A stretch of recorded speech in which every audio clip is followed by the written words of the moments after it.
All right, 49ers update for you. We've got some coaching staff news. There is a hire going on. 49ers are going to bring in Klint Kubiak, with whom the Shanahans are already very familiar, to replace Bobby Slowick on staff. Klint Kubiak, formerly an offensive coordinator for one season and then the pass game coordinator for the Denver Broncos this past year. Remember, Bobby Slowick's title was pass game coordinator for the 49ers in 2022. We haven't received official word from the 49ers yet as to what Klint Kubiak's title is going to be, but I would say either pass game coordinator or offensive coordinator, because he has held both of those jobs over the past two seasons. Minnesota Vikings OC in 2021, and then the Broncos pass game coordinator and quarterbacks coach in 2022. Significant that he has quarterback coaching experience, because Klint Kubiak's brother, Clay, is already helping coach 49ers quarterbacks. Clay Kubiak is the assistant QB coach, or at least he was this past season. And the 49ers were really happy with the group of men, the group of coaches that they had working with their QBs. They obviously got really good results from that room this past season. Brian Griese, head quarterbacks coach. Clay Kubiak, assistant quarterbacks coach. Bobby Slowick, pass game coordinator, was working with the 49ers QBs. Well, Slowick leaves to Houston. The 49ers bring in Klint Kubiak. If this is a clean transition, he'll just take over Slowick's position of pass game coordinator. However, since Klint Kubiak has been offensive coordinator before with the Vikings in 2021, I think there's a decent chance that he gets the OC title with the 49ers, similar to how Mike McDaniel had that title in 2021. Doesn't mean that Klint Kubiak is going to call plays. Kyle Shanahan is still going to be the play caller.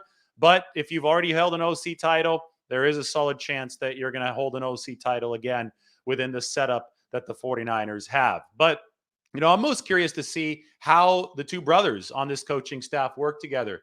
Klint Kubiak is 35 years old. Clay Kubiak is the younger brother. Clay, I'm not sure how old Clay is, but I know that Klint was born in 1987. He's a little bit older than me. Clay, probably a little bit younger than me. So the two brothers on the 49ers coaching staff now. 49ers will release, I would expect, within the next few days, the exact title designations for all of their coaching staff. They may still bring in a couple lower level names on the defensive side of the ball. They brought in Steve Wilks, and we'll have to see if there will be any other hirings needed on the defensive side after some departures to Houston with DeMeco Ryans. But on the offensive side, it was Bobby Slowick who left to Houston, and Slowick has effectively been replaced by Klint Kubiak. Now, the history here familially is Gary Kubiak. Their dad was the 49ers QB coach in 1994. His direct superior was Mike Shanahan, who was the 49ers offensive coordinator from 1992 to 1994. 94, not a bad year to be the 49ers QB coach, right? Steve Young, 6 touchdown passes, Super Bowl 29, MVP season for Steve. Gary Kubiak and Mike Shanahan worked with him. Then Mike Shanahan took the head coaching job in Denver in 1995. Gary Kubiak left to Denver to be his offensive coordinator. That is, Mike Shanahan. I'm sure that Kyle Shanahan knew Gary Kubiak, the QB coach in 94, but he really got to know him throughout those Denver years, 95 onward. Shanahan eventually coached under Gary Kubiak in Houston. So that's how this all works through the family ties. And now Shanahan is employing Gary Kubiak's two sons, Klint and Clay Kubiak, both on the 49ers staff. And we'll see exactly what those title designations are. But this does replace Bobby Slowick. It is news from Tom Pelissero, and the 49ers, well, they're speeding up our slower news days as this offseason progresses. Now, one of the concerns with Klint Kubiak that I see people bringing up is, he was the coordinator of the Denver Broncos this past year. That wasn't a good place to be the pass game coordinator. Obviously, Russell Wilson really struggled. There's a lot that goes into it. He also wasn't the play caller, right? So I think that Kyle Shanahan has relied on known, trusted lieutenants throughout his career. That's simply how it works in NFL coaching circles. He likes the play design acumen that Klint Kubiak brings to the table. And I would say that Clay Kubiak was mentioned very frequently this past year by Kyle Shanahan as a guy that was valuable in the game planning room. So it obviously runs in the family. It's not easy to be an offensive coordinator or a play caller in this league. What's more important is how you vibe with the rest of the room, coaching wise, how you co-work with these guys, because you're often not leaving till after midnight and then showing back up at 4 or 5 a.m. This is a grind. Shanahan has to make sure he has the right men for the grind in the room. And he knows the Kubiaks. He's worked for the Kubiaks, and now he's the boss of the Kubiaks. And he's going to have two of them in the building for the 49ers next year. They obviously inherit another big-time responsibility. We talk about the entire cadre of assistant coaches that the 49ers built to support Trey Lance and, by extension, the quarterback room last year. Well, it's going to be the same kind of deal this season, right? This year you have Trey Lance. Big offseason for Trey Lance. You got to make sure that he's up to speed, that he's improving throughout this offseason, as it's a big-time opportunity for him. And then you're going to have to make sure that Brock Purdy keeps up with the mental reps as he recovers from a UCL surgery that's going to happen next Wednesday. And then you have to get Brock Purdy up to speed once he is physically cleared to play. So there are, and that's just the tip of the iceberg, right? Then you're looking at a vet QB signing. How do you integrate him with the system? And hey, maybe the 49ers draft somebody like Jake Haener. Ooh, Jake Haener. Speaking of that, I'm going to do a separate piece on this, but I might as well put it up on the screen right now, because this is our draft big board. Matt Barrows and I wrote it, and I did the quarterback section. Look at that. Fresno State, Jake Haener. 30 prospects for the 49ers to consider, including a Brock Purdy-like quarterback, which is Jake Haener, who is tough as shit. Got to check him out right here. I'm posting it into the comment section. Go ahead and see. Somebody, didn't Russell Wilson have a personal QB coach? Yeah, that's something that Sean Payton is putting an end to over in Denver as the new coach. I wouldn't judge Klint Kubiak's coaching acumen based on what seemed to be one dysfunctional season in Denver. And that started at the top with Nathaniel Hackett and then with Russell Wilson's entire entourage of coaches that I don't think will be permissible under Sean Payton. Anyway, speaking of quarterbacks, maybe Klint Kubiak, Clay Kubiak, maybe they're going to be working with this guy, Jake Haener, because he's a lot like Brock Purdy, to the point where he was barely able to walk, and he led Fresno State to victory at the Rose Bowl over UCLA a couple seasons ago. We know Shanahan loves tough quarterbacks. A lot of the reason he picked C.J. Beathard is because he played several games to end his college career at Iowa with a torn adductor muscle. So maybe the string of tough QB picks will continue as the 49ers need to fill out that room to support Brock Purdy and Trey Lance. I do think they're also going to bring in a veteran, but coaching staff has to tie that together.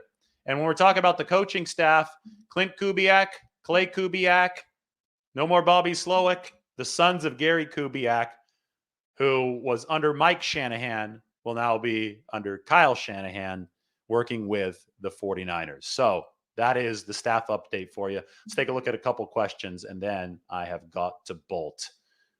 Oh my gosh, all these Deebo things. Guys, I did Factor Cap for you yesterday. Do I have to do it again on this show? Factor Cap is a series that I'm doing that I started yesterday with the Deebo rumors to say, is something true or something not true? And along the lines of Deebo Samuel, well, Deebo Samuel would cost the 49ers over $20 million to jettison via trade right now. So all I have to say about Deebo Samuel and a potential trade to the New England Patriots is this. A-P. Cap. It's cap. It's not going to happen. Deebo Samuel not being traded to the Patriots. All right. Please, no more stupid Deebo Samuel questions. Just because a Boston talk radio producer wants to get some likes on Twitter doesn't mean that we have to belabor ourselves with that for more than one night or a few minutes on the next day. I think Gary Kubiak's retired at this point, to answer a question. Yep, Deebo and Kyle have a good relationship right now. This is more about the Kubiaks. I didn't know I was going to get bombarded by Deebo Samuel questions. You don't think the 49ers will be able to get a quarterback like Purdy in the 7th round again? Well, what about the 4th or the 5th? Haener's expected to go anywhere between the 3rd and the 7th. 49ers have 11 picks. A lot of them are just like sandwiched there in the middle of that bunch. If they feel they need a quarterback, if they feel they need to bolster the room, strengthen numbers, they can use one on a guy like Jake Haener. Stetson Bennett available too. National championship from Georgia. Yeah, Patriot fans might just be dreaming to have Deebo. My take on Breer's Lance report, it's funny because Breer reported something on Lance. I'm going to read it right now that I essentially said this morning on our Lombardi 8 a.m. scramble. It was like the same exact thing. I'm going to read it here for all of you. Here, quote, Lance is well liked. This is from Albert Breer. Lance is well liked and works his tail off. He's not as skilled a runner as the 49ers had hoped, but he's a big, strong athlete. The question really is whether he can improve as a passer. He's not that natural of a thrower of the ball. But Jalen Hurts wasn't either, and he developed so it can happen.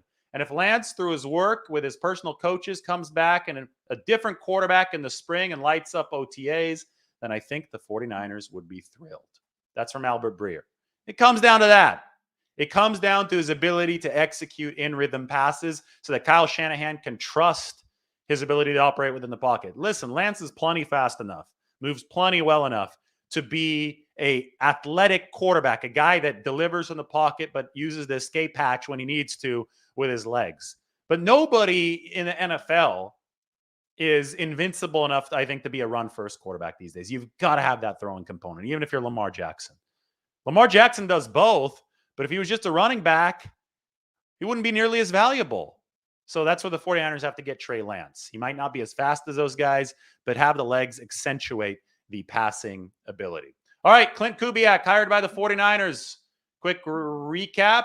Former OC of the Minnesota Vikings, former pass game coordinator of the Denver Broncos, filling in for Bobby Slowick. We don't know the exact roles yet, but I think either pass game coordinator or offensive coordinator. I would also offer that Brian Fleury might still get a promotion. I was talking about that the other day. And Clay Kubiak might still get a promotion. Clay Kubiak is Klint's younger brother. So two brothers on coaching staff for the 49ers. They're both sons of Gary Kubiak, 49ers QB coach in '94. Last time they won a Super Bowl. Got to know the Shanahans by being Mike's offensive coordinator in Denver after that. All right, that's the rundown for you. Enjoy your evening. Maybe some more coming for you. We'll talk to everybody very soon. Take care.